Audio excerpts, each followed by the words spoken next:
अस्सलाम वालेकुम। तो क्या हाल है आपका। आज की वीडियो में हम बात करने वाले हैं सुजुकी पोटोहार के बारे में। ये जीप अपनी कितनी माइलेज कंप्लीट कर चुकी है, कहाँ की रजिस्ट्रेशन है, क्या फ्यूल कंजप्शन है। तो इस जीप का मॉडल जो है वो सन 1997 का है। मज़ीद तफसीलात से पहले अगर आपने चैनल को अभी तक सब्सक्राइब नहीं किया तो सब्सक्राइब करना ना भूलें। उसका फ़ायदा ये होगा कि जब भी इससे रिलेटेड कोई न्यू वीडियो आएगी तो उसका नोटिफिकेशन आपको मिल जाएगा और आप उस वीडियो को देख के उससे फ़ायदा उठा सकेंगे।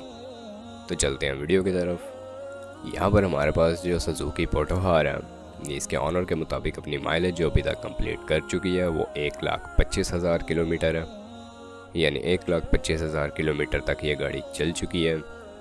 कंडीशन यूज्ड है, लेकिन साफ़ कंडीशन में यह गाड़ी अवेलेबल है। इस जीप की फ्यूल कंजप्शन के हवाले से आपको बताते चलें तो ये डीज़ल पर चल रही है, पेट्रोल इसकी कंजप्शन नहीं है। अब अगर रजिस्ट्रेशन के हवाले से बात कर ली जाए तो ये गाड़ी मुल्तान के नंबर पर आपको रजिस्टर्ड मिलेगी। गाड़ी का स्मार्ट कार्ड बना हुआ है। बाकी इसकी डिमांड के हवाले से बात कर ली जाए तो इसके ऑनर ने इसकी डिमांड जो यहाँ पर की हुई है वो 6,50,000 रुपये है। आप अपने हिसाब से बार्गन कर सकते हैं।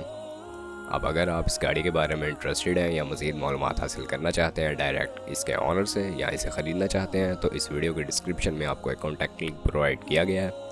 उस लिंक की मदद से आप इसके ऑनर से रब्ता कर सकते हैं और गाड़ी को ख़रीद सकते हैं। अब अगर वीडियो पसंद आई हो तो वीडियो को लाइक करना ना भूलें। चैनल को सब्सक्राइब नहीं किया तो सब्सक्राइब करना ना भूलें। आपसे मुलाकात होती है इंशाल्लाह नेक्स्ट वीडियो में। तब तक के लिए खुदा हाफिज़।